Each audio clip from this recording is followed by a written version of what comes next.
Part 6, continued end. So in this particular segment, Part 6, continued end, we're going to pick up where we left off in Part 6, and Part 6, continued.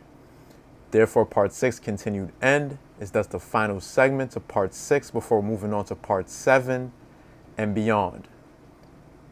So again, in this particular segment, we're going to pick up where we left off in Part 6, continued, demonstrating and breaking down our collective identity as a people as it relates to the deconstruction of the Afurakan, African origins of the Israelite myth. So if you're a new viewer and haven't seen the other videos in our series, make sure you see all of our previous segments so you can get the full and complete understanding of what we're going to be dealing with in this particular segment and beyond.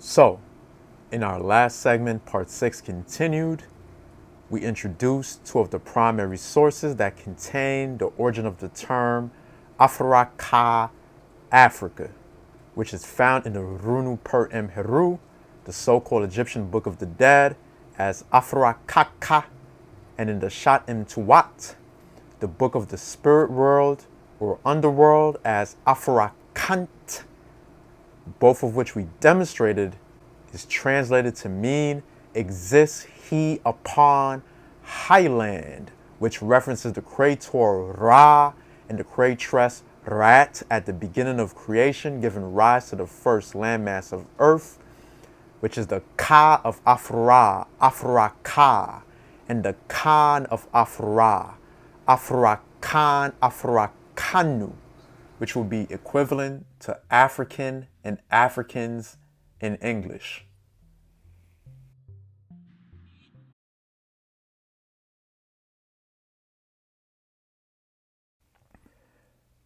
Continue. The word Cont or Kand, transliterated Kant, Kand, Kent or Kend, with the determinative of a terrace hill, slope, sometimes called the staircase, is once again a word referencing a highland and also throne. So the determinative that he's speaking of here is actually a descriptive symbol that comes at the end of the term in the ancient Medutu, in the hieroglyphic writing of ancient Kemet. So the determinative is actually how we're able to tell what particular context a particular word is actually being used in. So for example, the English word bat, B-A-T, could either be an animal or it could be a baseball bat, also spelled B-A-T. Both are spelled B-A-T, however, both referring to two totally different things. So in ancient Kemet, the determinative medut was the descriptive symbol that came at the end of the term to indicate what particular context a term that's vocalized and transliterated the same way is being used in. So basically any term that's vocalized and spelled the same way, the determinative medut is what is used to indicate what's being talked about and what context the term is being used in. So the word Kant or Kand, transliterated Kant, Kand, Kent or Kend, with the determinative of a terrace hill / slope, sometimes called the staircase, is once again a word referencing a highland and also throne. The highland or terrace slope Kant is a variation of the straight slope elevation in its relation to highland Ka or Kat. The terrace Kant is the throne of he who dwells upon it. This is related to the straight Ka, highland, being an earth throne upon which Rat, first sat as a culmination of the process of raising and establishing the first landmass of earth. The term Kant is also a term referencing the first land, as we will see in the next section.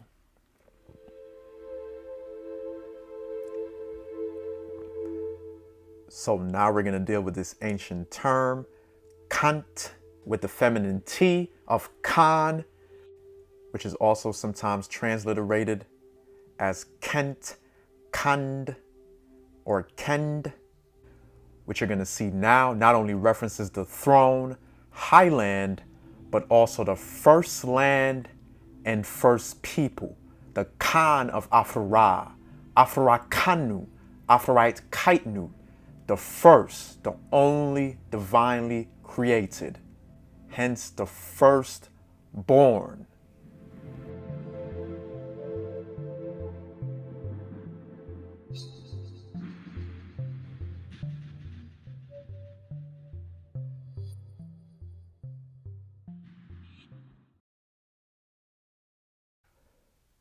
Now, what we have here on our left is a dictionary of the Asante and Fanti language called Twi.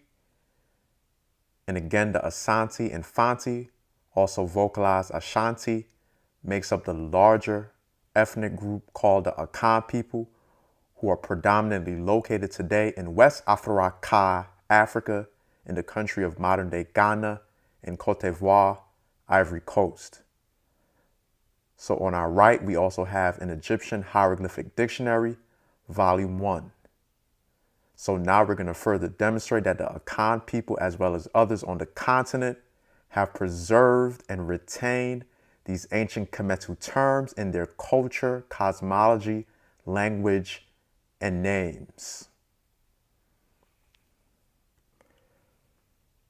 So again, like we discussed in the first part, the first half of part 6, in ancient Kemet, the vowels were typically excluded by our scribes. So therefore, in the field of Egyptology today, the Egyptologists will arbitrarily insert an E between consonants to facilitate the proper vocalization and pronunciation of words. So the E they inserted was merely a guess, where sometimes the E they inserted was correct and sometimes it was not.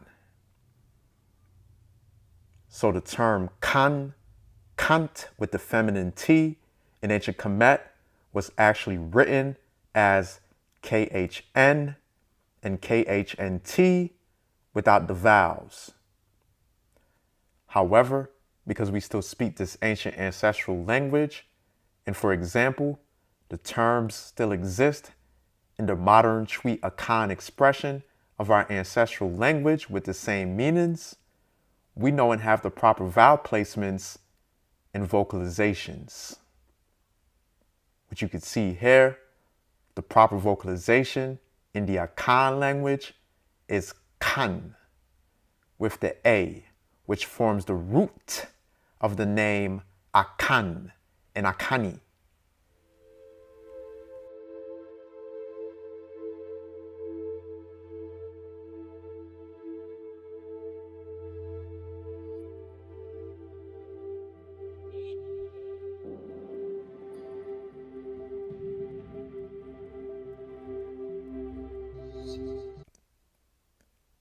So, the first form of the ancient term you see on the top right is not vocalized kanti. It's actually vocalized kani in the Twi Akan language.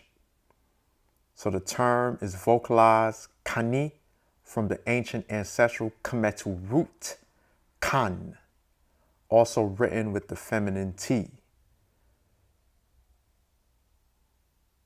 So we're going to read Akani, a man of Akan descent, a man speaking the Akan or Twi language.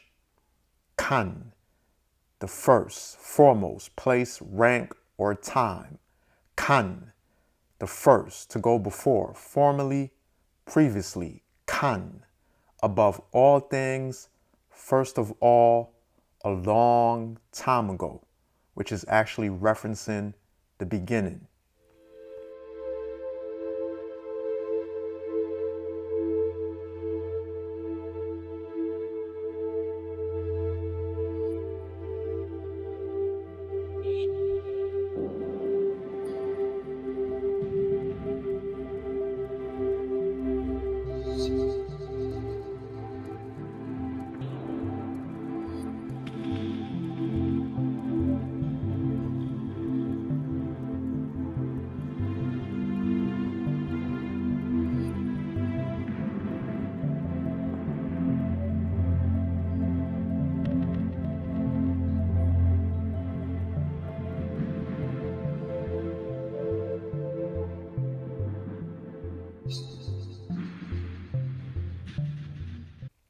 So what you're looking at now is the actual extension of the definition of the root term kan in the Afurakan language and dictionary. So this is the actual extension of the root kan, which you could see here in its compounded form, specifically references the very first, the beginning, which of course is speaking of a long, long time ago.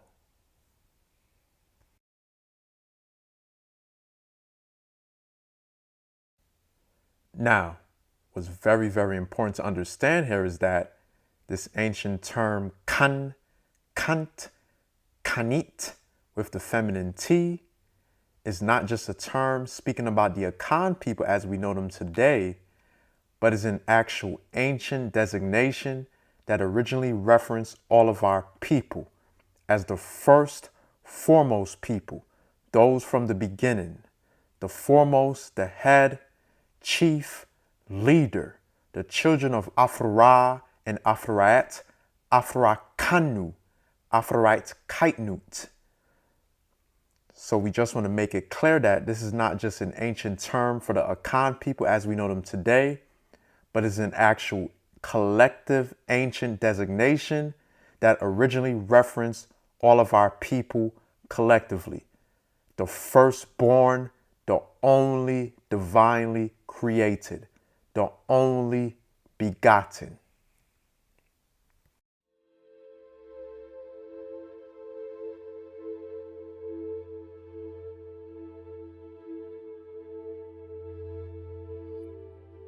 So you can see also that the origin of our people is the actual land south of Kemet, so-called Egypt.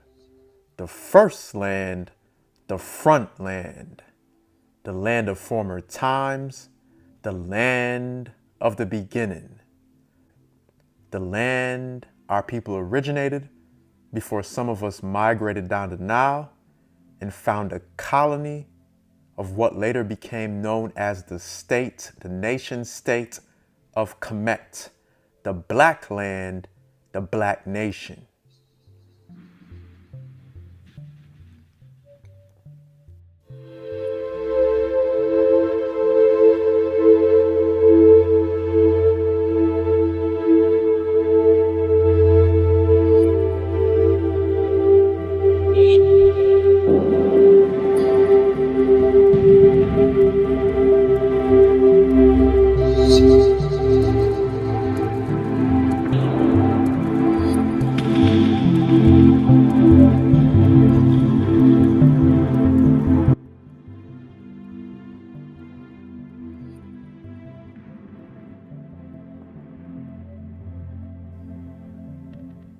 So here again, we have more forms of our ancient ancestral root term kan, whom now you could see is speaking of the actual first people collectively as Nubians from the ancient Sudan, as the land south of Kemet, the first land, the front land,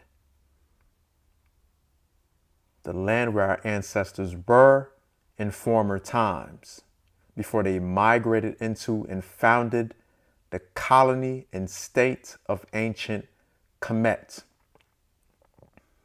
So notice how on the left also, you could see us designated as the Kanichu people. Remember, as we mentioned in the first part of part 6, the U at the end of a term in our ancestral language denotes plurality.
So, what you're looking at now is the actual Congo-Bantu oral tradition that we first introduced in part 3 of our series, dealing with their migration from Kanga, which is the actual Congo-Bantu vocalization of the Kani, Kanat land, who again is the first land, the front land, the beginning, the land south of Kemet, so-called Egypt, the land where our ancestors originated before settling what later became known as Kemet, the Black Land, which also references the Black Nation.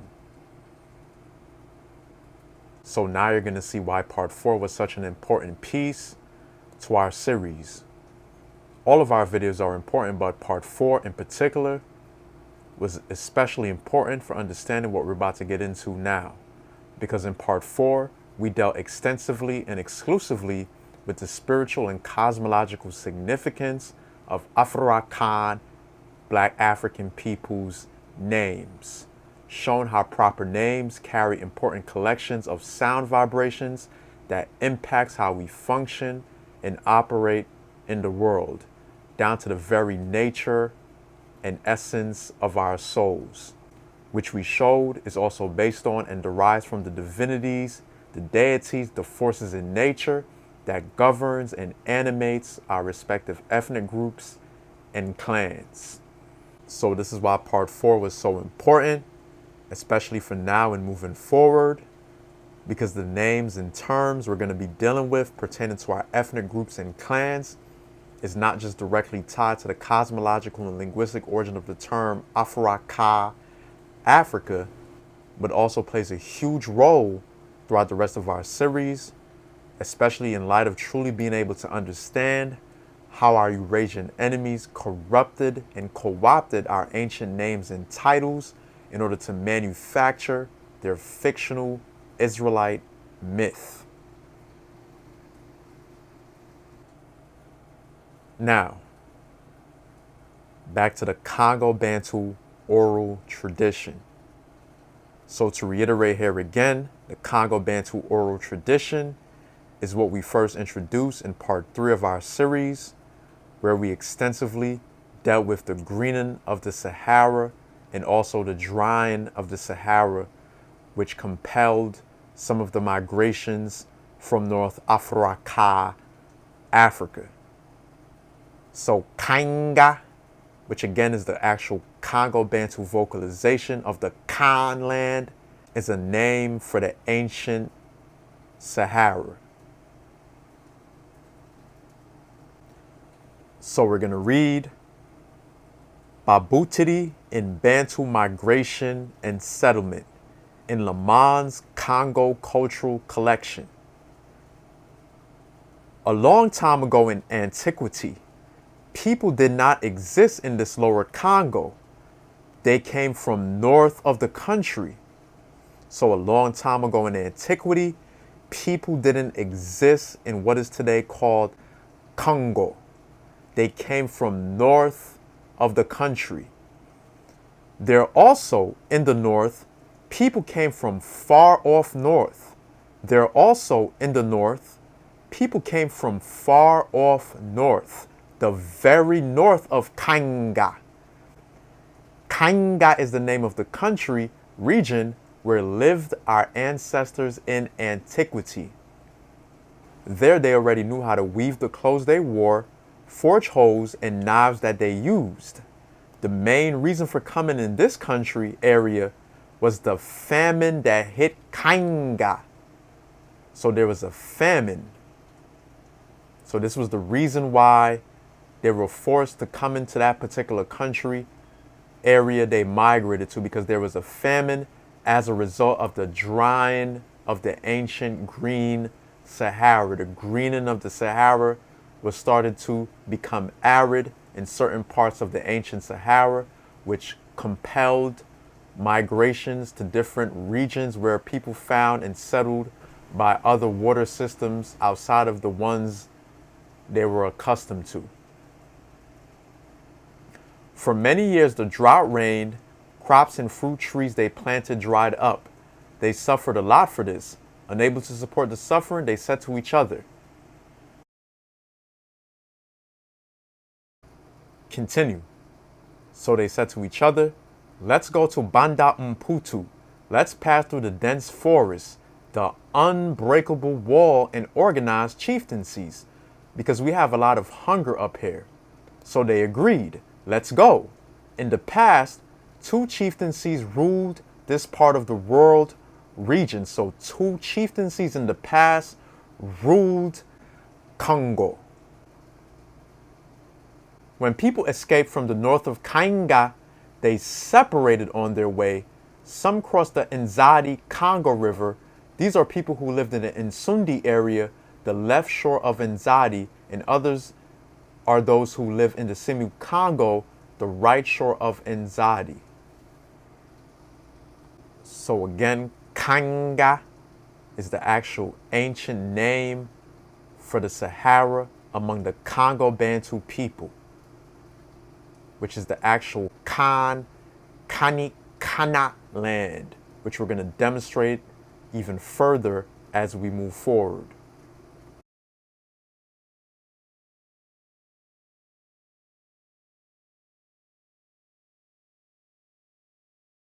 So now we're dealing with 2 dictionaries, one from the Chiluba Bantu people and the other from the Congo Bantu people. 2 distinct but related ethnic groups from West Central Afurakan who belong to the larger Bantu family. So what we're going to do here is further demonstrate that the ancient ancestral root term kan from ancient Kemet could also be found phonetically and cosmologically in Bantu languages, of course still referencing the features and activities of the first emergent landmass, Afurakan, Africa, and functions and activities of the first people, Afurakanu. So number 1, we have Kanga from the Congo Bantu oral tradition, a name for the ancient Green Sahara. Number 2, we also have Kanga from the Chiluba language, referencing farmland. Number 3, we have Konga, which is to pluck, to gather large fruit, from the Congo Bantu language.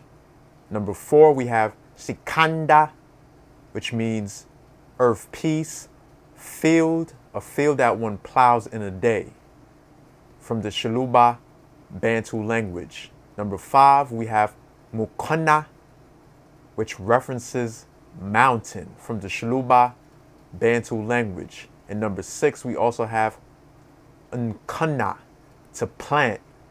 So all of these terms, as you can see, are linguistically and cosmologically related, of course deriving from their ancient ancestral root, Ka and Kan, the Ka of Afra, the Kan of Afra. So essentially, these terms are all variations of the same ancestral root term, referencing the landmass and also the activities and functions of the people that resides on the landmass, that particular landmass. So these terms are all phonetically, conceptually, and cosmologically related because they derive from their ancient ancestral Nile Valley root, Ka and Kan, Kant, from ancient Kemet, and Kanit or Kanat, which is Nubia.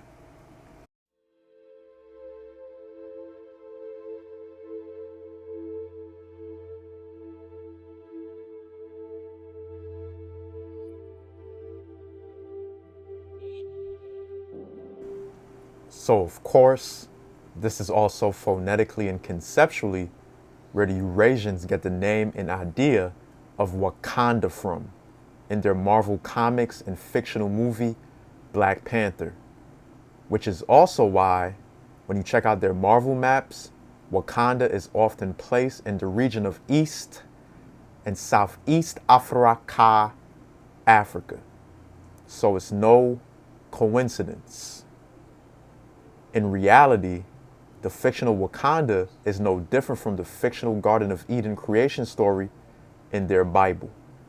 So this is how they play games with our people's minds, by manufacturing his story, because they were never a part of true story, which is our story.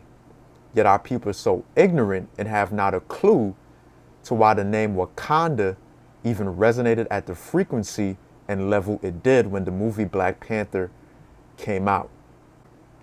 So everybody's saying Wakanda forever and not even know that they're actually reigniting an ancient ancestral term and name, which is directly tied not only to our Afurakan African languages, but to the origin of the name Afuraka, Africa itself. Afurakanda, which phonetically derives from Afurakant, the divine Khan of Afura, Afurakanu, Afurite Kaitnu, the first and only divinely created people of Afuraka, the firstborn.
And with that said, we're going to read over this portion again real quick in the book Afurakan, Afurakan, the origin of the term Africa, so we can get into the next portion of our discussion. So again, the word Cont or Kand, transliterated Cont, Kand, Kent, or Kend, with the determinative of a terrace hill / slope, sometimes called a staircase, is once again a word referencing a highland and also throne. So as you can see, the word Kant, sometimes transliterated as Kand, with the D suffix, is where they got the name Wakanda from. So also again, the determinative medut is a descriptive symbol that comes at the end of a term in our ancestral language of Kemet in the hieroglyphs. So the determinative symbol is what contextualizes and gives meaning to the terms in our ancestral language. So the highland or terrace slope Kant is a variation of the straight slope / elevation in its relation to highland Ka or Kat.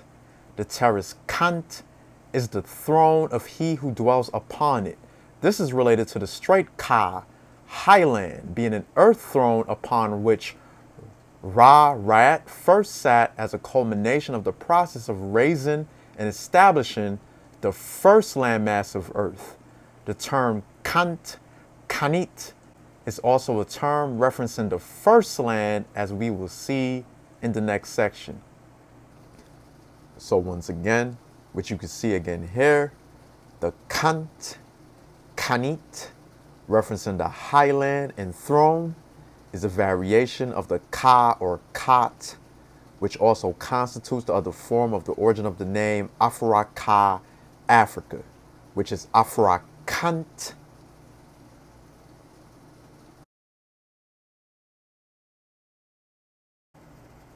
Moreover, so what we have here is actually more variants of our ancient ancestral root term kan, kant, referencing a garden land, a plantation, which is to farm, to plow, to plant seeds, to cultivate the earth, to cultivate the land.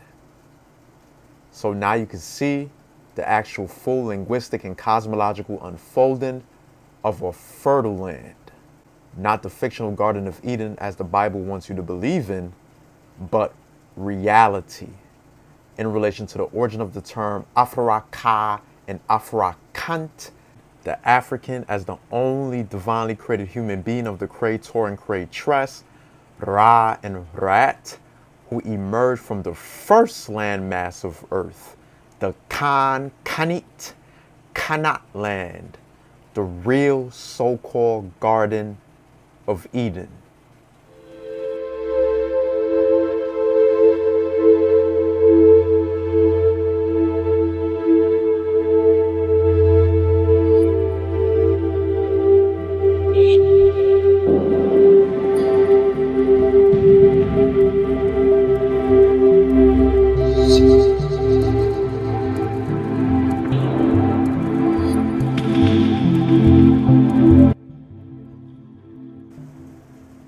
Needless to say, as you can see again here, this is why the name for the ancient Green Sahara in the Congo Bantu oral tradition and language is Kanga.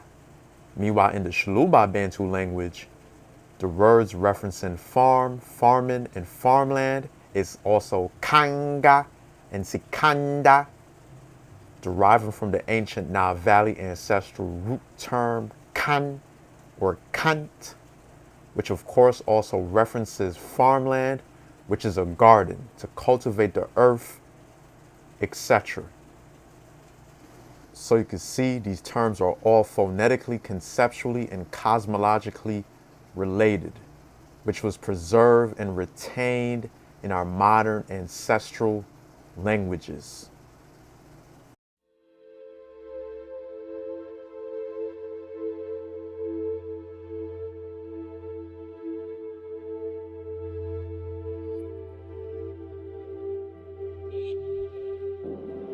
Now, what's important and key here to note is that the name kanga or kanga, when vocalized nasally, makes a similar sound to the English word king, where the G in kanga or kanga, the ga, becomes silent.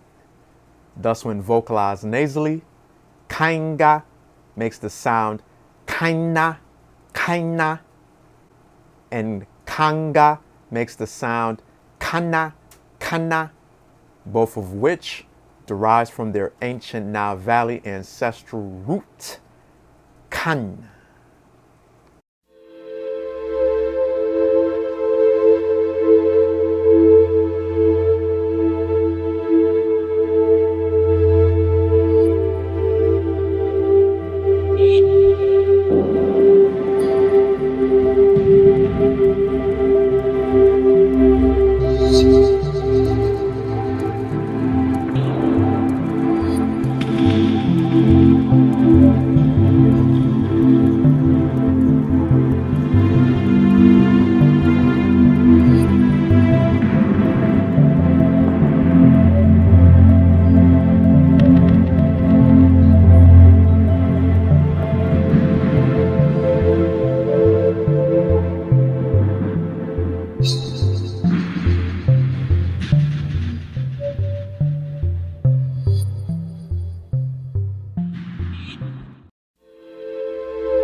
So, remember also that in ancient Kemet, so-called Egypt, our scribes typically excluded the vowels from the hieroglyphs.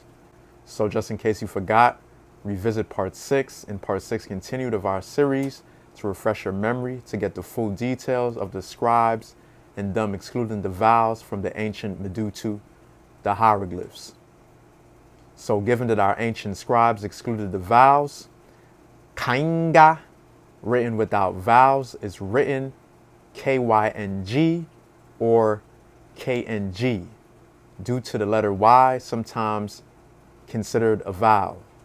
The same is true for kanga, also written without vowels, is KNG.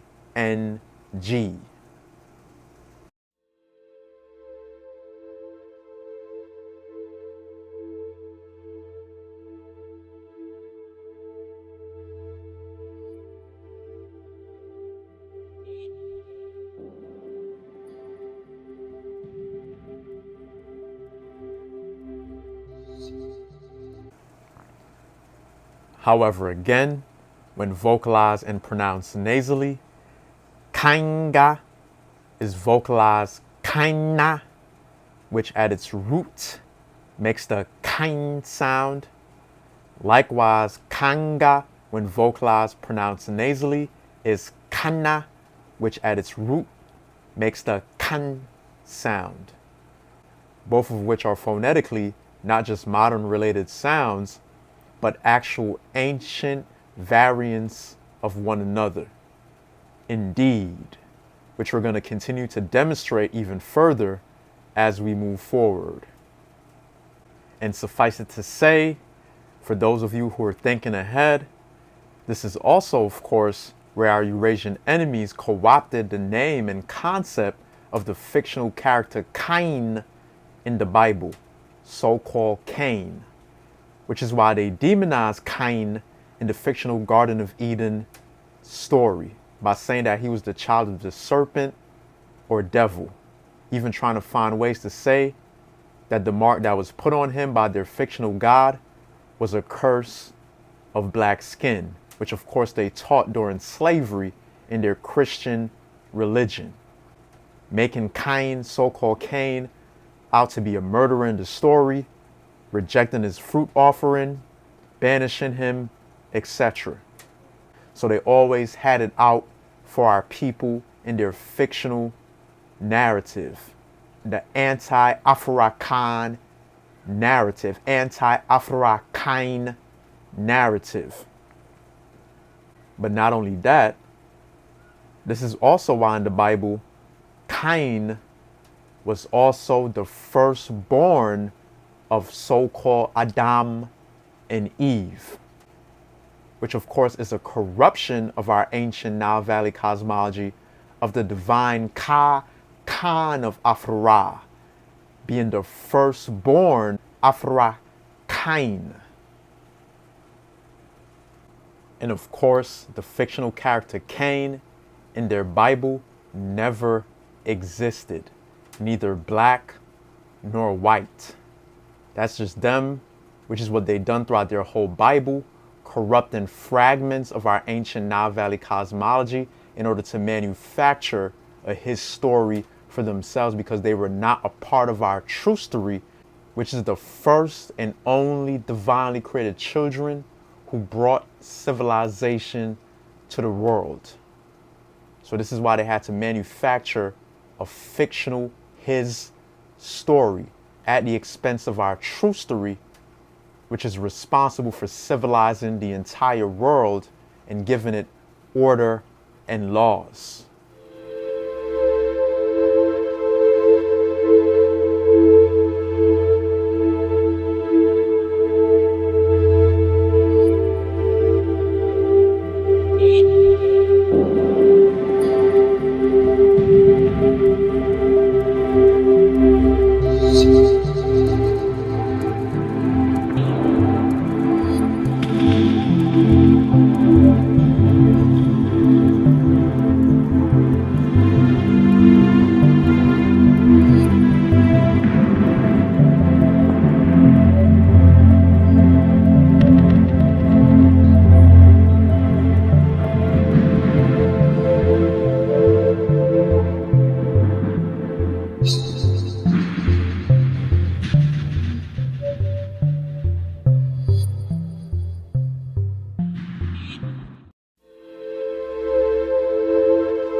So now we're going to get into this book, 75,000 plus baby names for the 21st century. So of course, in this particular book, we're going to delve even further into all of the nuances and implications and variegated meanings of our ancient ancestral title and name, Cont. Cain.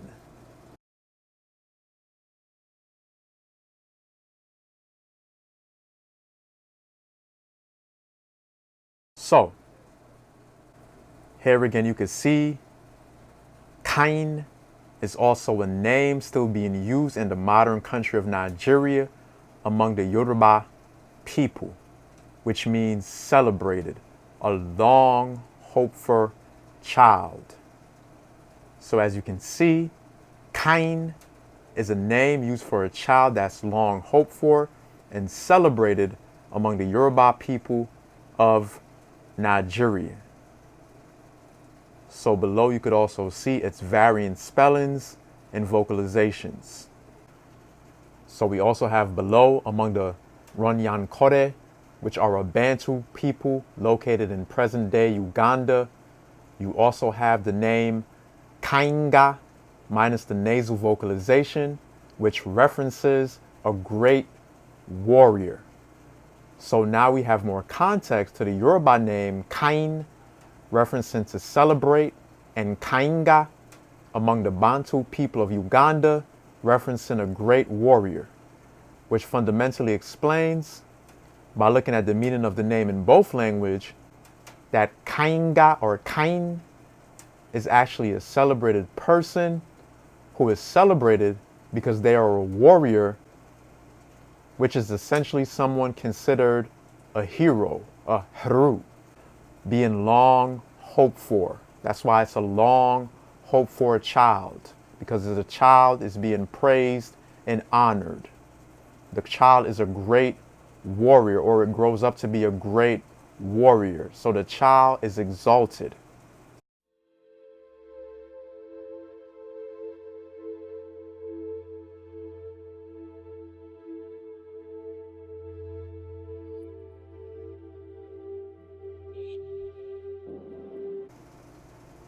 So again, you can see now in the actual Yoruba dictionary that this actual name, Cain, does actually mean someone who is celebrated and praised.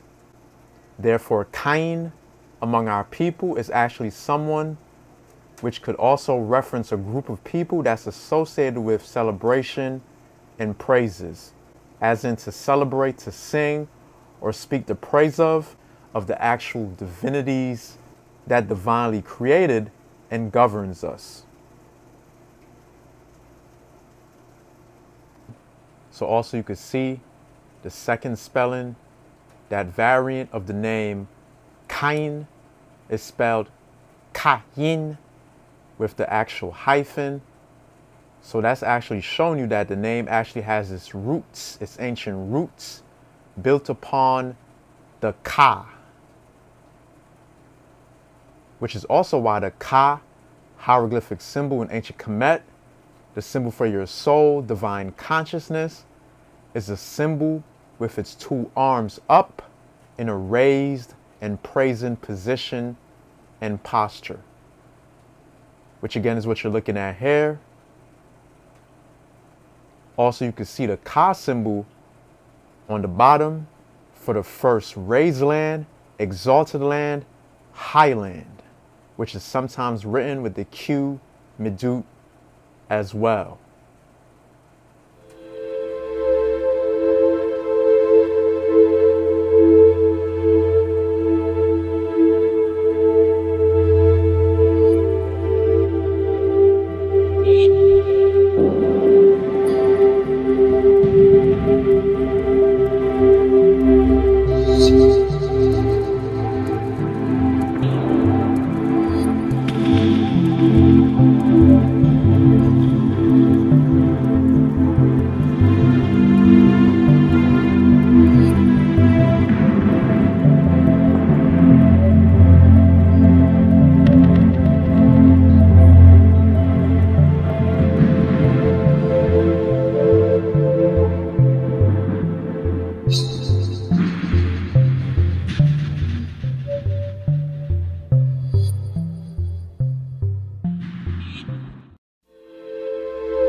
So you could actually go back to part 6 continued, where we extensively elaborate on the actual ka and kayet and its variant meanings and expressions.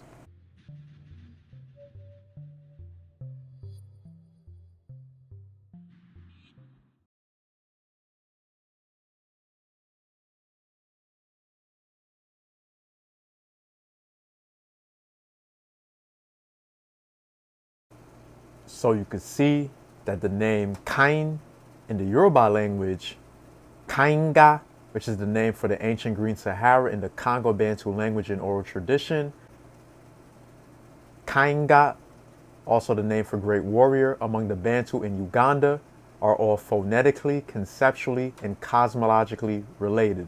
Of course, speaking of a person and landmass that's highly exalted, lifted up, raised, and praised. Afuraka, Afurakanu, Afurite Kaitnu, the people of Afuraka, the first people, the only begotten, the only so-called human race. So this actual name, Kain, is actually a name being celebrated and honored. Whereas in the fictional Bible, the so-called Garden of Eden story, especially Cain, so-called Cain, is being demonized in the narrative. So of course that speaks volumes to what their agenda was when they actually learned of the positive attributes of this ancient name.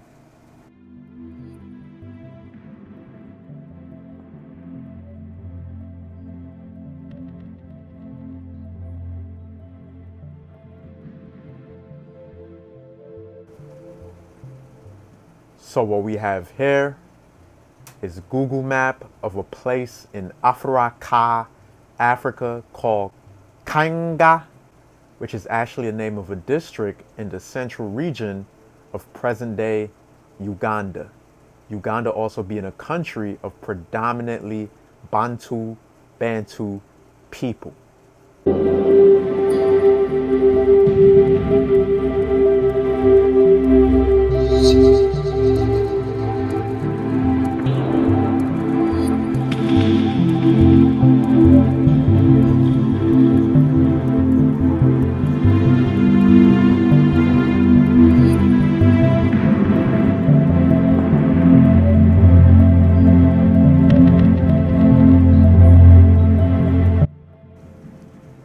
So you can see Kanga, spelled with the U, is also still a name being used in the central region of modern-day Uganda by Bantu people. So also keep in mind that we're also still in the region of East, or rather Southeast Afuraka, Africa, which is a part of the land south of Kemet, so-called Egypt, which is in the region around Uganda, Kenya, East Congo, where the Nile River is often said to begin, which in reality is the beginning of the Cont, Kanat land, which overlap into modern-day South Sudan and Ethiopia, which culminated in the northeastern Sudan and Kemet, so-called Egypt.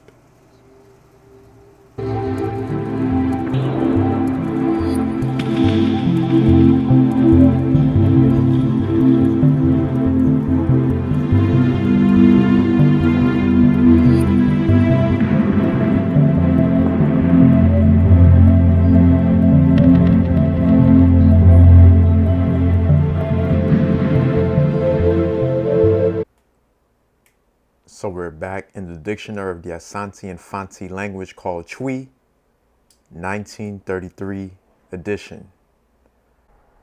Now we're going to continue to break down and demonstrate our ancient ancestral root term and name Kan as it relates to the origin of the term and name Afuraka and our collective identity as Afurakan people, Afurakanu, Afurakan. So in this particular Afurakan dictionary is the 1933 edition, which is the more expanded form of the original publication. So this is the more expanded and comprehensive Akan Chui dictionary. Now, what we're looking at is the actual dialectical variants of the root term kan in the Chui Akan language, which of course forms the root of the name Akan.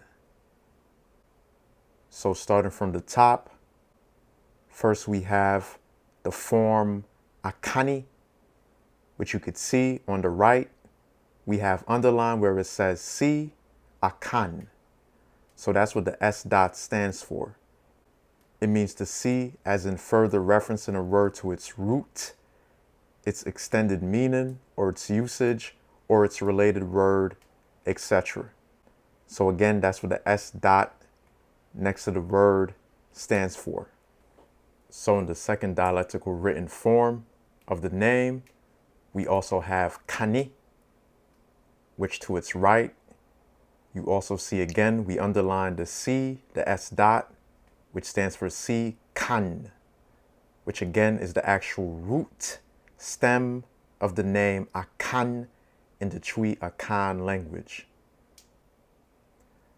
So in the third dialectical variant of the name Akani, Akan, this time you could see the actual accent mark over the name, which gives it the actual vocalization, kain.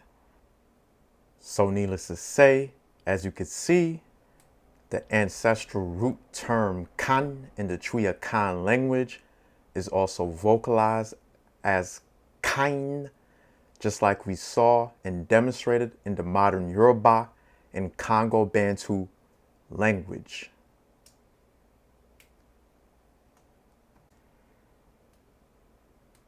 Continue. So again, in the Chui Akan dictionary, we noted that the S dot references to si, which now you can read for yourself on the top of the definition Akan, Akani. Now, you can see that the name Akan is also dialectically written Akani with the O prefix. Again, as mentioned also in our previous segments in part 6, the O is used as a prefix in the Chui Akan language. Now, what's key here to note is that the ni at the end of the name Akan, as in Akani, the ni actually stands for one Akan person, whereas the fo at the end of the name Akan is another linguistic device in the modern Akan language that pluralizes the name Akan. So Akan fo actually means more than one Akan person, as in Akan people or Akan folks. So it's plural. Whereas the ni, the ni at the end means one Akan individual or person. So this is why you see the PL dot after the name Akani, with the PL dot also being an abbreviation for plurality, plural. So as you can see, all of these varying written forms of the name Akan in the Chui Akan dictionary and language is based on the context in which the name and term is being used in, which of course derives from its root stem kan, which could also be vocalized kain.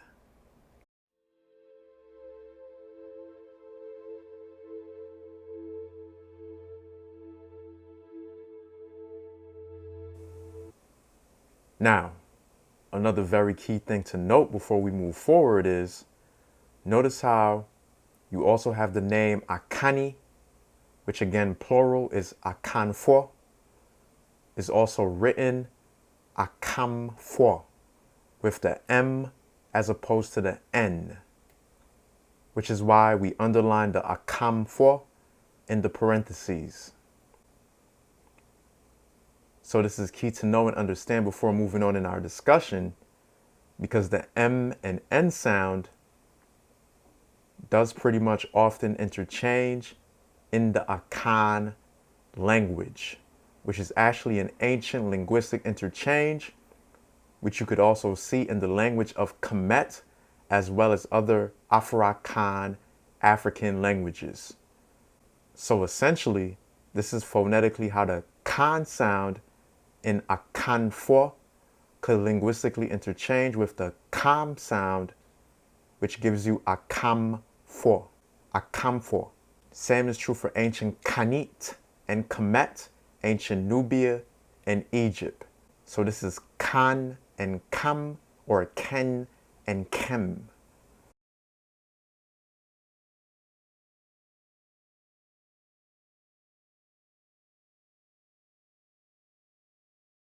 So with that being said, now we're looking at the definition of the word kamfor in the Chui Akan dictionary, which, as you can see, means to extol, to praise.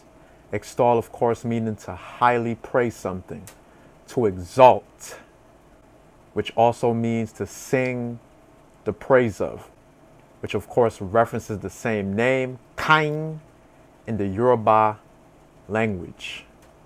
One day, Simba, the sun will set on my time here and will rise with you as the new king. And this will all be mine? Everything. Everything the light touches.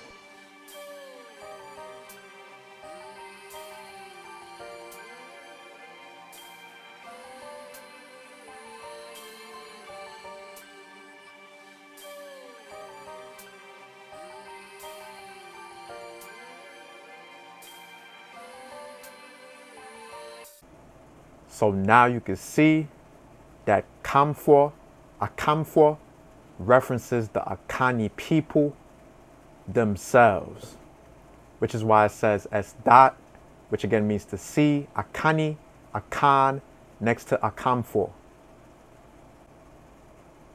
However, now you can see in the Akan language even more contextual details as to why the name Akan, Kani, Kain, which is also vocalized Kain in the Yoruba language, also references to praise, to extol.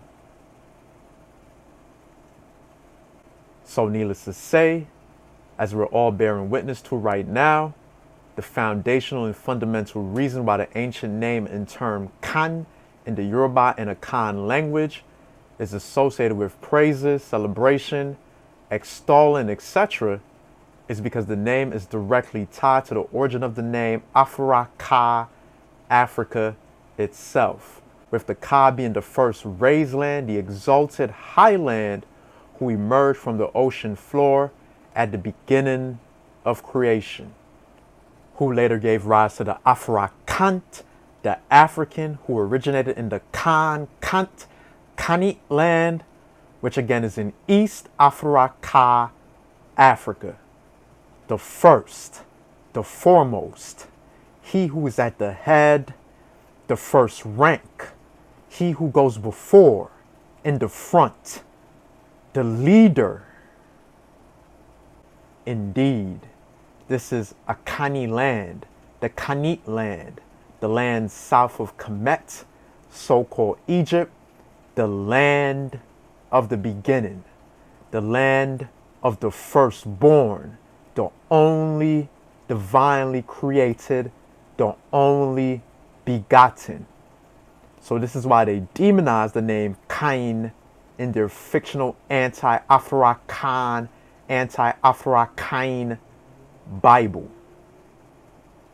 So the same Garden of Eden story where they're demonizing the firstborn of so-called Adam and Eve is of course what they learned about our ancient cosmology, dealing with the creation of the world and the creation of the only divinely created people, who is Afurakanu, Afurite Kaitnut people.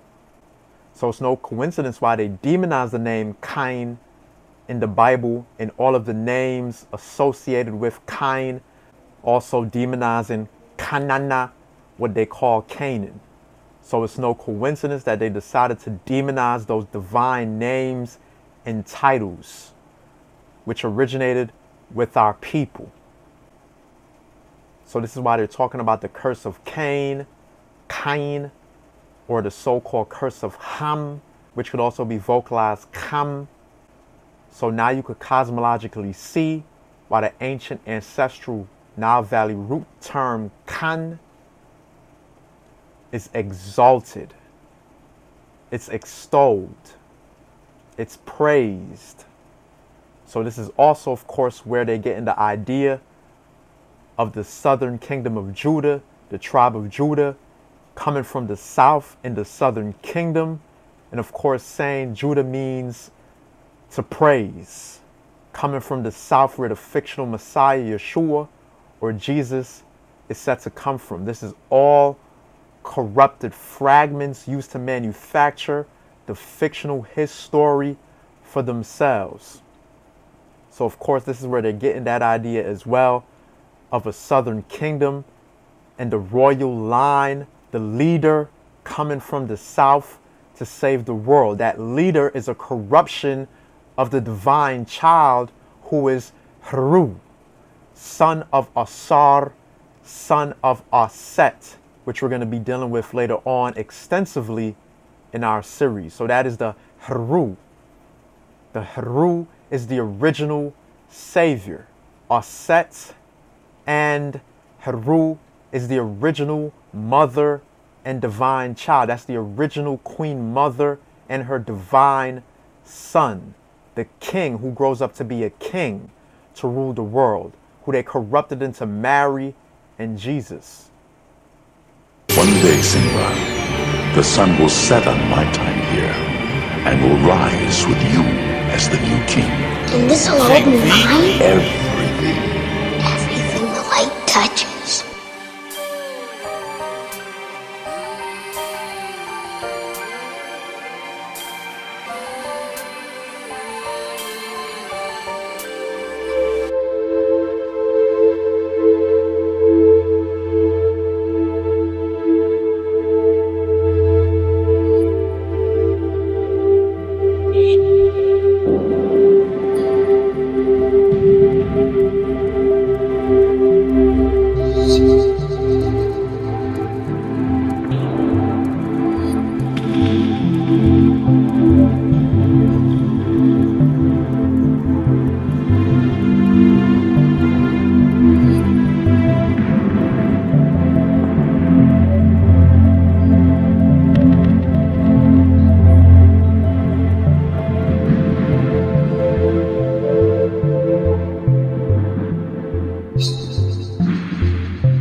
So of course there was never a Jesus, Yeshua, nor a tribe of Judah, Yehuda. The whole concept of Judah or Jesus being the leader or head of Israel is based on corrupted fragments, again, corrupted fragments of the ancient Kanitu people, who they knew was the leaders, the foremost, hence the founders of ancient Nile Valley civilization, who are governed by the divine triad, the divine trinity of Asar, Aset, and Hru. So that is what that's based on.